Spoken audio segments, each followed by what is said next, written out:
Welcome back to the Act Two podcast, a podcast for the real-life working screenwriter. I'm Tasha Hugh. And I am Josh Hallman. And today we have a guest, so we're going to skip our usual introductions. Matt, would you like to introduce yourself? Well, my name is Matt Misetich. I am a senior executive / partner at Pipeline Media Group. That's my podcast voice, apparently, in the morning. Apparently, it's nice. Pipeline Media Group, we're divided into script pipeline, book pipeline, film pipeline. In a nutshell, it's a platform that helps develop and discover new authors, new screenwriters, new filmmakers, and help with finding them representation and connecting them with production companies. In the case of filmmaking, helping finance their shorts or develop their work and circulating also that to industry. So that is the nutshell. I met you through Jay-Z, my manager, who might actually be listening to the podcast now that you're on. So we're going to find out. This is it. This is it. But yeah, because what's crazy is I feel like I've heard of script pipeline, and Tasha and I were talking about this, and it was like, it's one of those things that's been in my mind. And as a screenwriter coming up, you always see them like, oh yeah, script pipeline. So then now I've put a face to the brand. And so it's, Sorry. I'm no. Terribly sorry. And now we're done with script pipeline. Yeah. No. But it's incredible. So yeah, we just want to dive into like everything that you just said, and just maybe before we do that, we like to just always start with like the background and how you got involved and where you came from. Like, we don't have to get into too deep of all that. You've probably said it a million times. 1,000,001. Let's go. I'll give you the Cliff Notes version of it. I should note too that Josh mentioned Jay-Z before. That's not the musician. It's a very distinct difference between John Zalzerni. We like to at play Bellevue. with people's expectations, though. Right. There is a slight difference, yes. Yeah, I can think of at least three myself. But so I started here. I'll give you the Cliff Notes version, but I gotta let me back up just a few years. So I started reading scripts and kind of working in development in 2002. It's been a while. This podcast is being recorded in 2024. If anyone's curious. So I started there. I had like 3 years of internships of like script reading and working for production companies and things like that. And then I started freelance reading.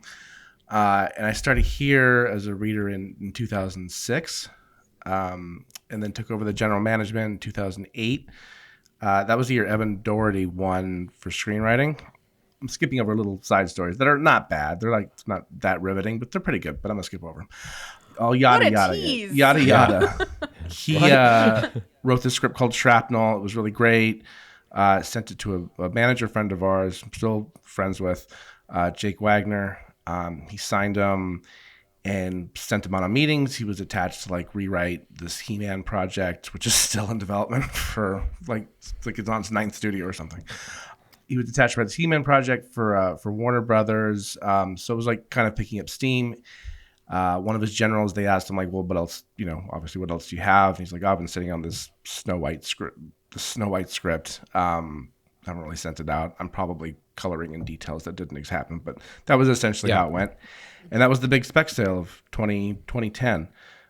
He sold that to Universal for $3.5 million. It still is one of the biggest spec sales from an unproduced writer, I think, in history. And that launched his career, and for better or worse, that launched this bevy of screenwriting competitions and fellowships and different things that we see now. That was kind of that little touchstone watershed moment. Oh wow, that's what put script pipeline on the map, for lack of a better term, where it was like, holy shit, this guy came from this. Yeah, Pipeline had been. I would say yes. I'd be bold enough to say yeah. That was kind of the moment that like blew everything up. There was a spec sale before that in the first year where I wasn't here. I was still in college or something. In 2003, there was a 6-figure spec sale from the first script pipeline winner for screenwriting. But this one was $3.5 million. It was a huge property. It actually got made, which is, good luck getting anything made.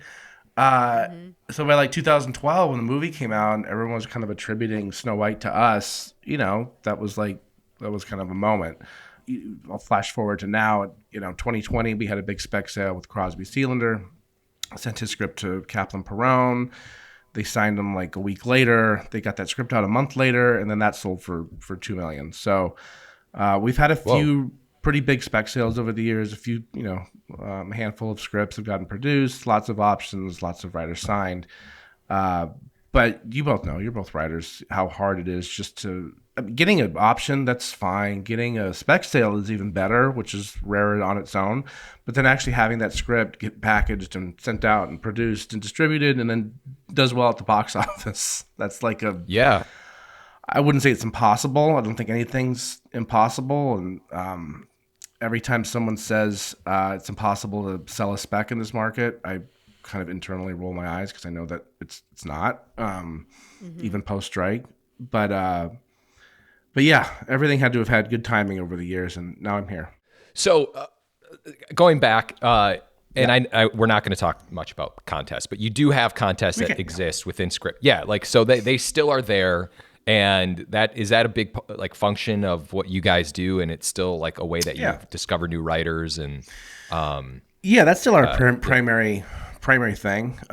We have workshop services where we review scripts and do notes on scripts. Same on the book pipeline end. We have editors who review queries and manuscript samples and things like that. But the competition is still where we're reviewing the vast majority of our entries and finding great projects that we can send out. We don't take a percent. You guys know this, but we don't take a percentage of from the writer if there's a spec sale. We don't take a percentage from the industry side. There's no money changing hands there. The benefit to us obviously is having that big success story, because pumps more people into the site, right? Because if they see Evan Doherty's success, they're like, well, it started at Pipeline, I have to go to Script Pipeline and enter all of their contests and be a part of that, because they seem to be a sort of direct line to potential success. And again, I won't get into my philosophy on contests. Every year I'm trying to think of ways to increase value for the entry fee itself, right? A competition's a competition. You're going to pay an entry fee. You're paying for that review, and you're going to make it through or you're not. It's important for us to have qualified people reading the scripts, and to do that, I would love to integrate other components into it where we're giving them at least brief feedback with each entry, and it just becomes a cost and labor issue. And so anyway, know that for the listeners out there, know that I'm constantly trying to figure out how to make contests better than they already are. I think that's great because, and we get this question often, people either write us or talk to us about it. It's hey, I live outside of the state of California, or even if I do live, I'm an unrepped writer. How do I get my start? What do I do? And even myself included, I met John essentially through the Austin Film Festival. That has been great. I should have submitted to Script Pipeline, but that's a whole other story. No, you won Austin, right? I did, yeah. A long time ago. That's okay. We're all from a long time ago. What was the script? It was called I Fuck James Bond. That's right. I remember. I didn't look up the specific script. I know that you'd won Austin. I remember the name, and I remember the script title now. Because how do you forget that name? Yeah, that title. Well, I was gonna get notes on it right now, but it's okay if you didn't read let's it. Go. He's I remember that script. The problem with that third act, man. I guess the thing is, it's it's good that you're trying to evolve it, because it's what happens next after contests? What is the next step that can help writers kind of get eyes on their scripts or have people read their scripts? I mean, I'm not asking you to answer that question. That's just kind of a bigger... I can try. I can give it a shot. Oh yeah. Let's, if you have something.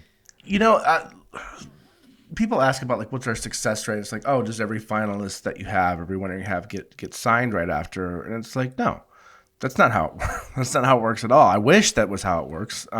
We've had seasons where we've had, a pretty good success rate, 50%. We would be able to connect with reps, or even more. Some of them would find, reps on their own because they were querying and they said that they were a finalist or a winner, and that helped. And they ended up signing with somebody that was kind of out of our network.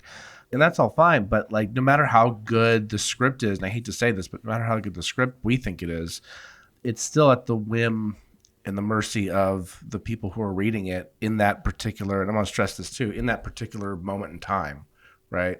Josh, would that script do well in the current marketplace, or was that, was that the flavor of the year kind of thing? I actually reread it recently, and there's some things in it where I was like, I probably have to change some things that are happening in this script, given there's just some stuff, because it's about a Bond girl who essentially becomes the protagonist of the story, and so it might have been the flavor. I might have just comedy's changed, right? So I'm sure there's lines in there that probably haven't aged well. I'm not just making assumptions. I'm sorry. The natural interviewer in me wants to make you the subject of this podcast. No, that would be an accurate statement. Just as a complete side note. But I remember who I think David Boxerbaum.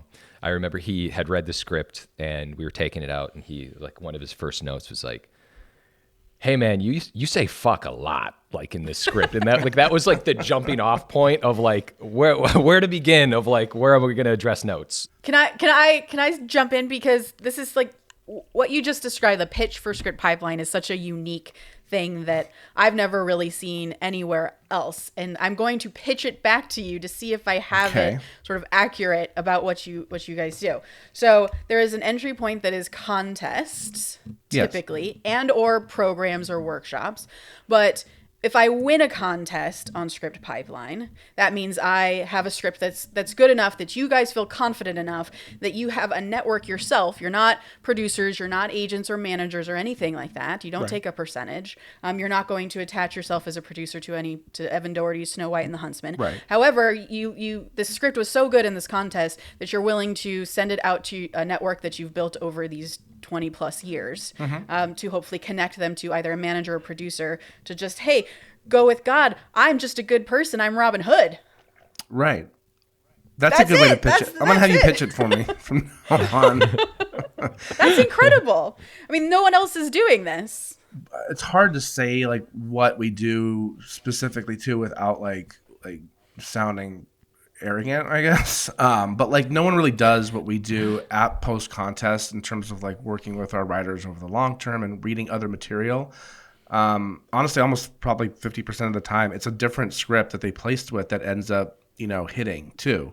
Maybe not 50% of the time, but often enough. And it always made sense to me. It's like, why would you have a competition? I'm not knocking other competitions. This is just their model, and it works, and they're not, they're very upfront about it. But like someone like AFF, they announced their finalists, they announced their winners, and then they're on to the next group, right? I don't know if they're really reaching out to finalists from 5 years ago to read other material. That's just not their thing, right? And that's fine. With us, it's a little different. We're a lot more hands-on.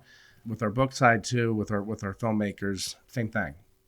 We just reviewed something from a book pipeline finalist from 3 years ago because they lost their lit agent, and now they want to go on sub again. So you will submit that for them? Well, we'll review it, and it's not kind of a blind, like, we'll send anything you have. Like, we'll still have to review it and say, like, okay, this is good. If it's not, like, we'll give some general feedback, and, they can take a polish at it.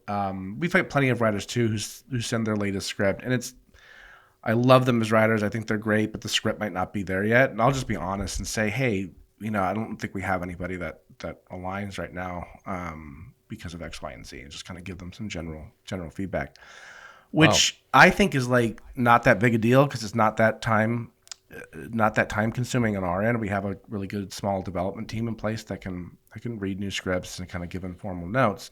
But I really do take for granted that sort of access that writers can have, as much as I take for granted like the fact that when we get someone signed and that script gets on the blacklist or something, I look back and I'm like, well, all we did was like send an email, but like that's how movies get made, right? Yeah.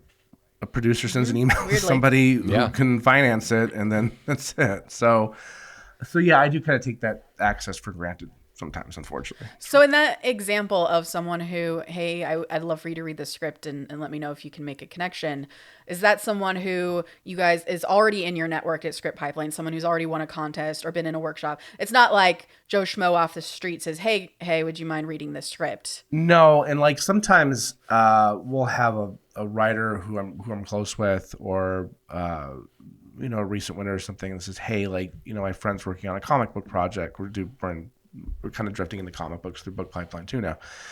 I use this as an example too because it just happened last week. But someone says, they have a really great comic. Do you want to take a look at it? Usually I'll say, yeah, like just do not just submit to the contest formally unless they want to compete for that season, and we'll wait and hold off on reviewing it so there's no like crossover bias and judging and stuff. But in those cases, I'm happy to just take a quick look and see, hey, if there's anyone we have that aligns, then we'll go ahead and send it out. Then if that hits, we get to say, hey, we connected Jane Smith with whoever comic book company or whatever in that case. But mostly, yeah, it's the former winners and finalists, which keeps us plenty busy as they pile up year after year. So yeah. So I want to just, before I jump in, because I want to ask about that your books and I want to ask about that other aspect that you do. But let me ask. I know we were like not going to talk about competitions or anything. Do you ever see people who are established writers submitting to Script Pipeline, or is it up and coming writers? Or is it a blend, or do you see like different? The reason I ask this is I think Tasha and I we had talked about this. Tasha and I had talked about this where I think maybe Tasha, forgive me if I'm wrong, but like you had a friend who kind of was back to hustling, and she was like working on a television show, but was just trying to like get new material back out there. So I'm wondering if maybe people use Script Pipeline as like a way to get read again, almost just to kind of get eyes on their script. That's a great question, and I've never been asked it, and I'm glad that you asked me because I think that's an important little question, especially. Boom! Hey, right here on the Act Two podcast. If there was a contest for great questions, you would win, my friend. So yeah, that's a good question, especially after it's been a while now, 3 or 4 years after the Shia LaBeouf kerfuffle on Twitter, where like he was submitting literally every competition, right? After that, I don't remember that. Well, there was that. Hey, there's a memory from the past, right? We've kind of all memory hold that one. I don't know why he was doing that, but like whatever. Hang on. Did he submit to Script Pipeline? Oh yeah, like the first few years, like for a couple seasons back to back, and then we have a rule now in place. It's not like the Shia LaBeouf law or something like specific or anything, but there's a rule now because it did bring up a good point. It's like if P.T. Anderson wanted to submit to a contest, could he? And under our current rules back then, it's like technically he could. I don't know why he would again. But so we have a little clause now that it's like if you're a professional writer as defined by us, then we'll refund your entry and you're disqualified. The reason I put as defined by Pipeline is because I don't know there is no even remotely specific definition of what qualifies as a professional writer, in my opinion. If Tasha sells a show to HBO and it gets one season and then it gets canceled, I'm sorry, Tasha, it's a great show. They just didn't understand it. Okay, Matt. You guys don't even get my art. But let's say it gets canceled and then she loses her agent and she loses this really bleak future. Jesus. Why'd you pick me? It doesn't have to be you. But like you lose your agent, lose your manager, and now you're like, okay, I'm back to square one again. Why can't that person enter a competition or a fellowship, right? Whereas if someone has written for 50 episodes of like NCIS and now they're on a new show and then they just sold a show, it's like that would be a professional writer in my opinion, and they shouldn't be able to compete. I'm trying to create the most equitable playing field. We can, but it didn't happen last year. But every season, it feels like when we announce the finalists, some weirdo will post somewhere on Facebook or Twitter or something and say, "Well, this person wrote for this show in 2017, so how could they be eligible?" So it's like that's not what a professional writer is, as you guys know. So Yeah. Okay. Anyway, that's the long-winded explanation of why we have that rule now. And Act Two is a network of professional screenwriters, but it varies all the way to showrunners, down to people who are just taking generals and they have a manager and an agent, but they've never actually sold anything or actually like haven't even gotten paid for writing, but they are in the professional sort of bubble already working at it. So yes, a professional screenwriter is a lot of things. So that makes a lot of sense to me. Does that include, just to get specific, people who, kind of as Josh was insinuating, someone who may have worked on a TV show lately, however, their agents don't work for them? Because you guys provide, I think, a great service that agents and managers are supposed to provide, but often don't because they ignore their client or for whatever reason. Is that also someone that feels like a professional screenwriter that could take advantage of Pipeline? Yes, and they would be eligible too. Like I won't name names, obviously, but I get a handful of writers who are repped. They have a manager, they have an agent, and they send stuff to us for review. Sometimes it's for like a first kind of like, this is my first draft. Can you guys take a look and just give me some general thoughts before I send to my reps? And that's fine. I'm more than happy to do that. Why do we have more script pipeline in our lives? This is like writer's group over here. Hey, this is why we select such a small quarterfinalists, finalists, and finalist field.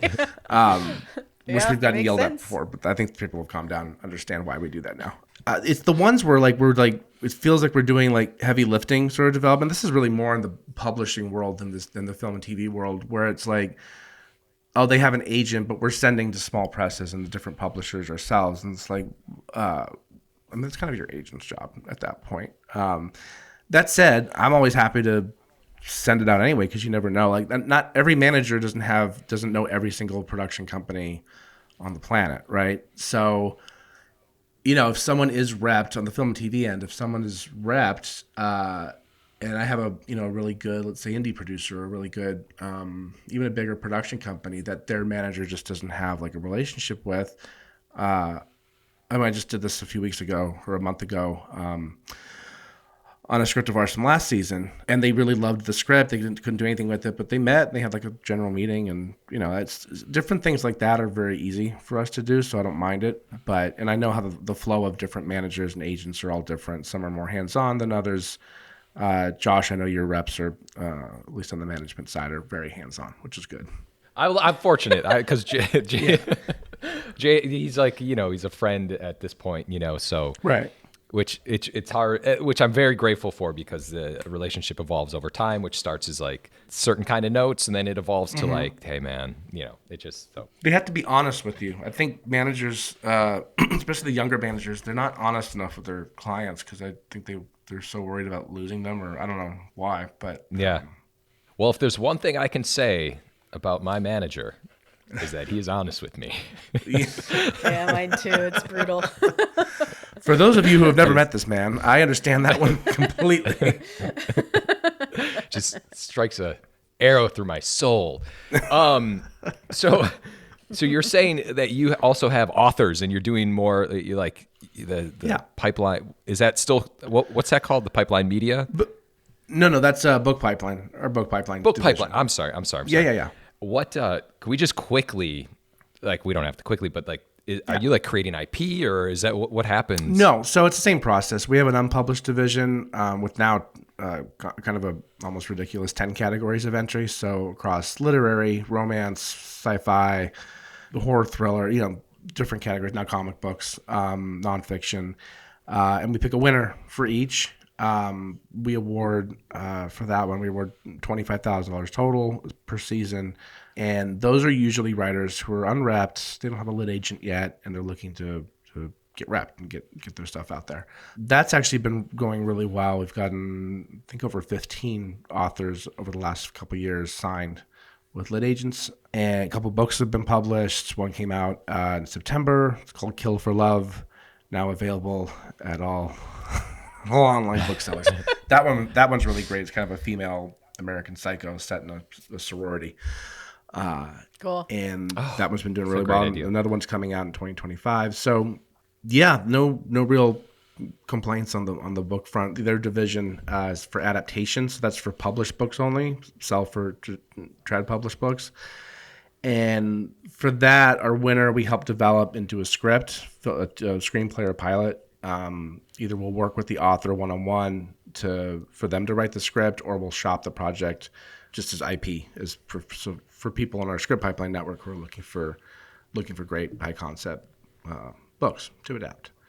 So those are 2 divisions there, and That's awesome. no films made yet on the adaptation side of things. But as we said at the beginning, it's very hard to get a movie made. We had to scrap our winner from last year. She wrote a fabulous book. She's published, I think she's published 53 titles or something. And her book was kind of like The Silence of the Lambs meets The Whale. I can pitch it specifically, obviously, since the book has been published for a while. This teenage girl, her father is a serial killer. He's in prison. She doesn't have any sort of relationship with him. She finds out that this guy is her father, and she has to reconnect with him in order to like kind of siphon information on the whereabouts of his final victims. So it's very Whale, Silence of the Lambs-esque. And I thought it was a fabulous concept.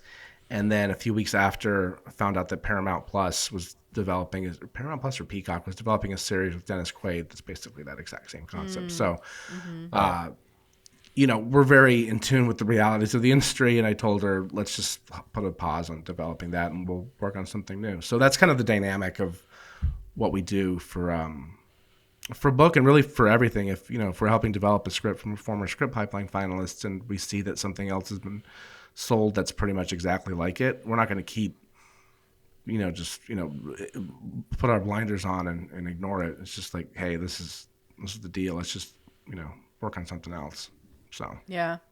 Speaking of knowing what's going on in the business and also just sort of what your mission statement is, we're always told as writers that the industry is terrible. And we've literally been told this ever since we started the industry. It's something everyone says. But of course, now it does feel particularly even more terrible than ever because of the strike and impending potential strikes, etc. But it seems like you're having great success and that this is a really great avenue for writers to get kind of splashed into town who either haven't before or just haven't lately. Can you talk about it, because you seem to have so much success? Like, do you find it difficult for writers to get access right now and to get that spec sale and to just jumpstart their career? Are you finding that? Or are you finding that it's actually the same as it's always been? It's twofold. I think with film and TV, they're just so different now. They almost might as well be 2 mediums, the way the things are looking. I'm sure you both have seen the same thing. For film, I would say it's the same as it was pre-strike, if not like a notch higher in terms of like the requests that we're getting. We had a couple, pretty big companies reach out and say, hey, can we read some of your scripts? And I'm like, you guys are, redacted company. Like, aren't you? Yeah. Why are you talking to me? But they did, and like everyone's kind of hungry for a really good feature. And like, look, as a side note, even if I'm a big company, unless I'm Netflix or I'm a studio or something where my plate's already full, why wouldn't you have a development person on staff that's scouting like the top fellowships and competitions and just reading 5 scripts a year or 6 scripts a year, right? But I digress. So features have been pretty much in high demand. I don't know what the querying situation's really like. If I know that Bellevue obviously is still reading queries all the time, and your manager Josh, the same thing for other managers. I think everyone's kind of overloaded and they're short staffed, so it's like the turnaround time is what's been affected. Fortunately for us, we're kind of blessed to like have a lot of good close relationships where they do read. Some of them read same day, which is insane. But yeah, it's kind of slowed down on that front. But yeah, if someone has a great feature, the odds aren't really stacked against you any more than they were pre-strike. For TV, what I'm seeing is just less requests overall. It's like companies or managers that did want TV before, like I'm putting a pin on that until we figure out like what the landscape and how it's going to kind of play out. I figured it would kind of like be a little bit clearer now, and I think it is. I'm curious to what your thoughts are on this too for both of you, but it still seems hazy, right? I think the IATSE thing has to be settled, and IATSE or IATSE? IATSE. IATSE. I say it Otzi like Yahtzee. No. Is it Atsy? Like Patsy? This becomes like an Indiana Jones thing where the Jehovah, but the Y is silent. Right. I don't know. whatever that union is, they need a good deal to get in place. And I think that'll settle a lot of minds. So they know that there's not going to be another strike, right? Yeah.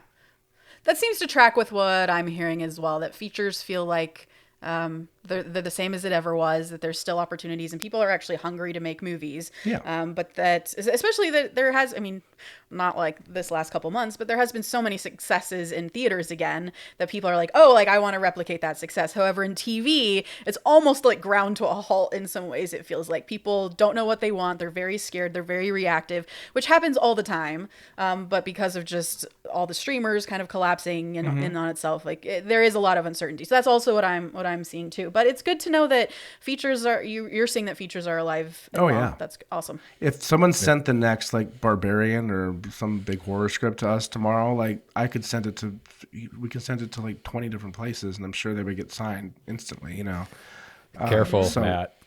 Someone's going to hear this. And you want to go ahead. The main competition season is closed, but the First Look project is currently open and you can submit to the horror thriller category and your odds of winning are probably a lot better. So anyways, but yeah, horror's still in demand. Thriller's still in demand. There's certain genres that are tougher. We don't have to necessarily get into the details of that. But like, the bottom line for me is, I don't care if you wrote like this really cool elevated drama or it's a, contained sci-fi, or if it's a really high concept comedy. It's almost better now than it was 15 years ago when it comes to like what industry people are willing to read, which is strange. That's to true. Say. That makes sense. Like they're more open, you mean, to different. They're more open because we've seen stuff take off and become successful regardless of the genre. And we've seen this for 20 years, but like for some reason, like now it's a great example. And I hooked these guys up with Bellevue. They signed them, not these guys, this guy, a month or so ago. He was a quarterfinalist of ours. He wrote a very heavy subject matter script about assisted suicide. It was really poignant and heartfelt and funny, and it was just great. But it needed some work. We gave him some notes, which is what we do for all our quarterfinalists now for the main contest. He took like a year to really kind of rework it. He's a working director too, so he had other stuff going on.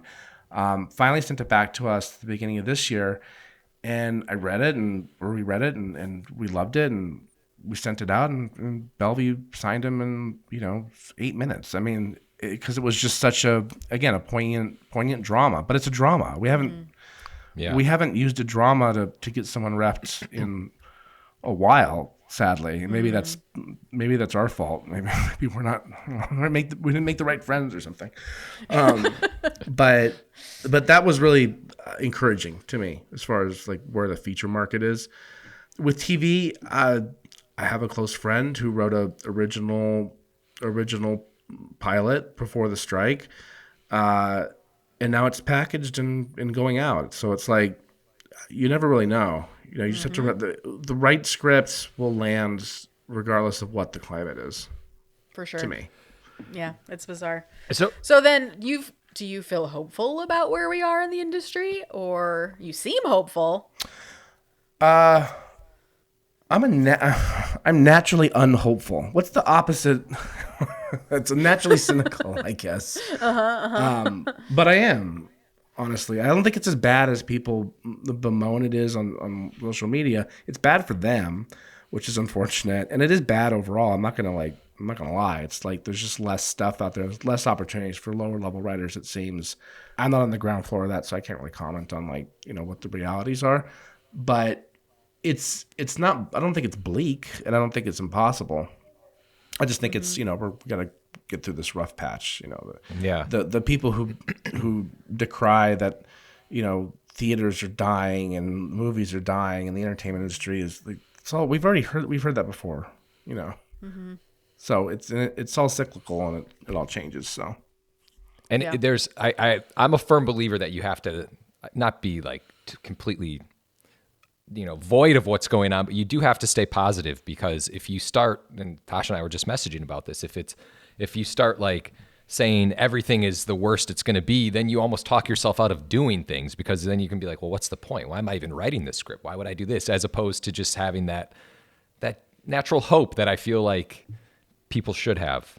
Do you think subconsciously they're doing that as a defense mechanism, just in case they fail, they can blame it on something else? Probably. Okay. I think Maybe. that happens a lot.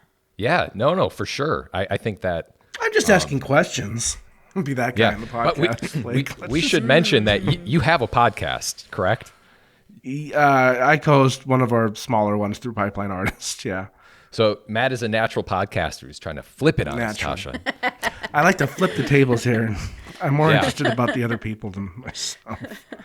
But that is that's I think it's a very good question, and I think that happens, and it happens a lot in the entertainment industry where, I mean, we've all done it. It's not my fault. It's not my fault because the industry. It's not my fault because there's always a fear of losing your job as a producer, as a studio executive. And so if you can point to something that is not you, that is always easier for sure. Oh, for sure. And then you don't take risks, because if you don't take risks, then it won't fail, and then your boss won't fire you. So that's also been that's been the line since I started. No one's been fired for saying professionally no. writing and right, exactly. Right. So yeah, I mean, that's just how it's always been. Well, now I'm depressed. On that bleak I'm not note. hopeful. Yeah. But I guess that's Jesus. Yeah, no, I mean, it's good to know though, because we did want to touch on like the state of the industry and your thoughts on it. And because it does feel like you see the internal workings of everything. And it sounds like you're just so hands-on with reps, and I foresee a day where you're going to have your own production company, producing films. Thanks, but no. I see it. I don't think that's going to be the specific path, but you're not too far off. We did co-launch. This is the hat I'm wearing, actually, I think today. We did co-launch a small press in January with a few partners, and that's been interesting because it's put me back on the side of like looking at material through that lens and saying, okay, is this something that we want to spend 5 years of our lives on? Because that's really how long it takes once you edit a project and put it together and distribute it and market it. Is this something that we want to spend a ton of our time on? And usually it's no, because it's like you really have to fine tooth comb things. And so it gives you greater appreciation too on the industry side of things when someone's like, well, why doesn't anyone want to make my script? And it's like, it really has to be something someone loves in order to invest that time and that expense into it, So 500-600 queries later, we still haven't quite found the book that we want to lead with. But I will say, and I'm going to jinx it on this podcast right now. Last week when I was in New York, I read a book in 3 days. It was just that compelling that I really liked. And the partners at Fringe Press is what it's called. The partners at Fringe also seem to like so far. So that might be our debut publication. So we'll see. Hopefully. It's always a good sign if you're just powering through.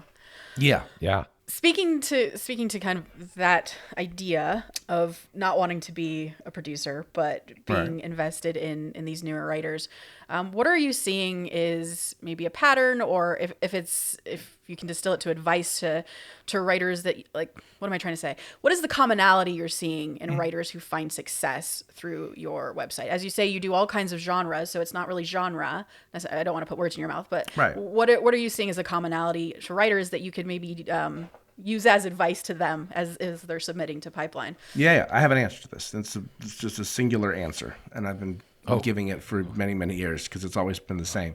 It's the stories that feel personal to some extent, and that come from, or at least come from a personal place. The concepts also, I guess there's two components to it. It's that, but it's also the concept has to feel a little bit, at least a little pivot fresher than usual. A haunted house, basic sort of like horror script. I know those movies still get made, but like that's not really going to fly in the spec world, right? It has to have a little bit of texture and flavor to it.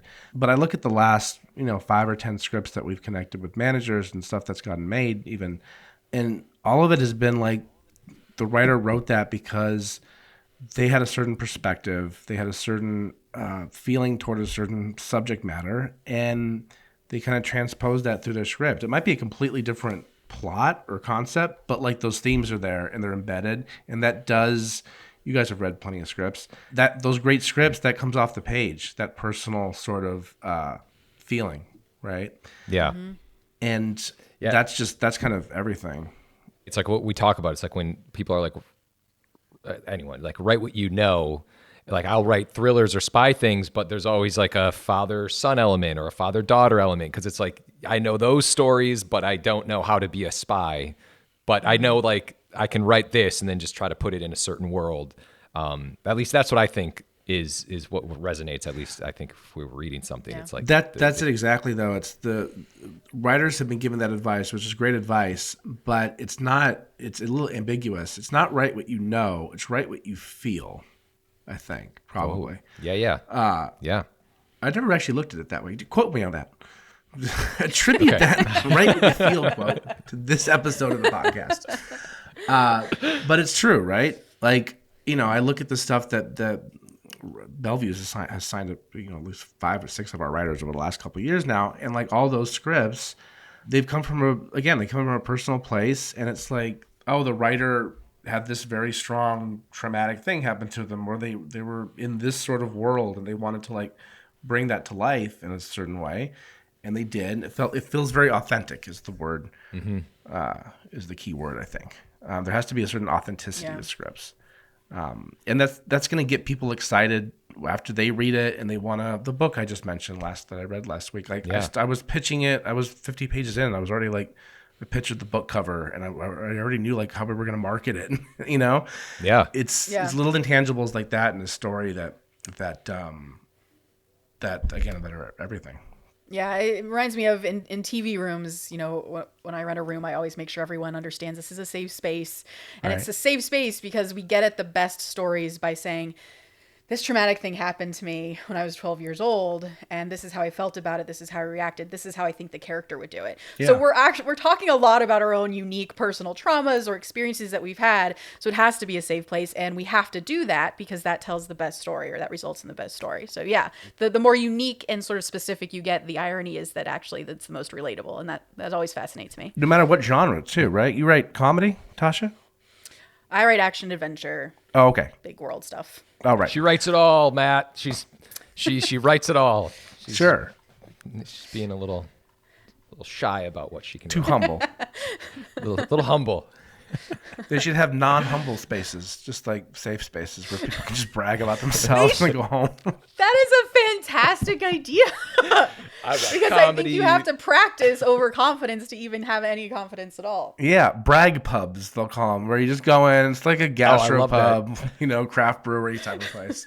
I'm fully in on this. I love it. It would be packed. You put one of those in LA, in like West LA, well, 24 hours a day. Line out the door. Yeah, but the key is you can't be dudes or ladies who do that anyways at other bars. That's like, a good caveat. It has to be specifically. Yeah. New arrogance. That's like that. Yes, it's like new exactly. money. It's just, you want that next wave, braggarts. I'm all in. I feel like we're on a high note. I feel like we asked you everything, and I don't want to take up too much of your time. I don't know. Is there anything else that we're missing? I feel like this is great. So much. There's so much, Josh. I don't even know where to begin. Yeah. The industry is not really, nothing's really bite-sized, right? Whether it's film and TV or publishing or filmmaking process. I think it's just, there's no like, everyone wants that secret key to like getting wrapped or getting a spec sold. And it's like, well, no one's going to tell you that because nobody knows, So yeah. To that point, we can talk about this for days on end. No specific solutions will be made. But anyway, the takeaway for me anyway, and I'm again, if you both disagree, feel free. But like the takeaway for me is that the industry is not it's in a low point, but it's not in a dire place, at all. Yeah. I love that take. And I'm really happy to finally introduce our listeners to Script Pipeline. It's such an amazing resource.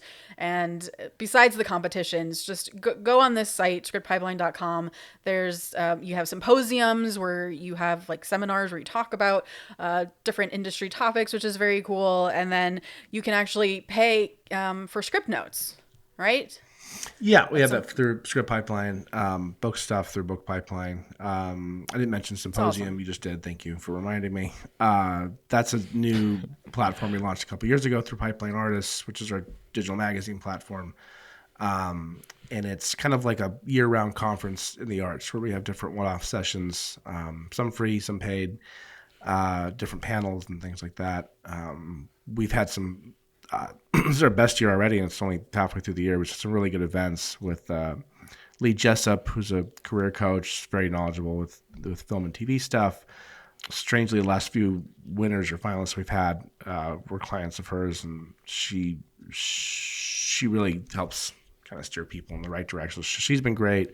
Had a few other great hosts. Jimmy Palmiotti from kind of a comic books legend did a panel for us a couple months ago that was really fantastic. And that's the whole point of that. And with Pipeline Artists too, what we're doing there is to kind of, introduce novelists to like the screenwriting world, or vice versa, screenwriters to like, hey, there's comic books out there that you could be very feasibly, doing if that's, maybe an alternative path for you, or writing a book, or, you kind of have to wear multiple hats in the modern era, right? So if we can kind of encourage other creatives and artists to at least explore other areas, I think that's kind of the mission there. Super smart. Beautiful. Matt, thank you for coming on the Act Two podcast. For the first time, we're going to have you back on again. You didn't know it until just now, but we really appreciate you. You did it to yourself. You said this was bite-sized, so... No, but thank you, because you're the best. You've got all this, this. I'm happy we finally got to talk to you about all this stuff. So thank you for coming on. And Tasha. All right, quote of the day. Writing is like driving at night in the fog. You can only see as far as your headlights, but you can make the whole trip that way. E.L. Doctorow. Please remember to rate and subscribe. Follow us at ActTwoWriters for more awesome writing stuff. You can follow me, Tasha, at Story Thursday on Instagram, or on Twitter at Tasha 3.0. And I am Josh Hallman on Instagram, Joshua Hallman on Twitter. And Matt, where can people engage with you on social media, which I know you love to do? Don't engage with me. I don't want to. I'm done engaging. Trust me. I don't want to engage anymore. But you can follow Script Pipeline at Script Pipeline across Instagram, X, nay, Twitter.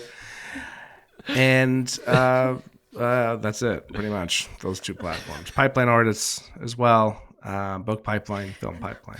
So excited about that, Matt. Engage with those ads for sure. We'll find Matt somehow. As always, the Act Two podcast is a production of Act Two, a network and support group for the everyday working screenwriter. This episode was edited by Paul Lundquist.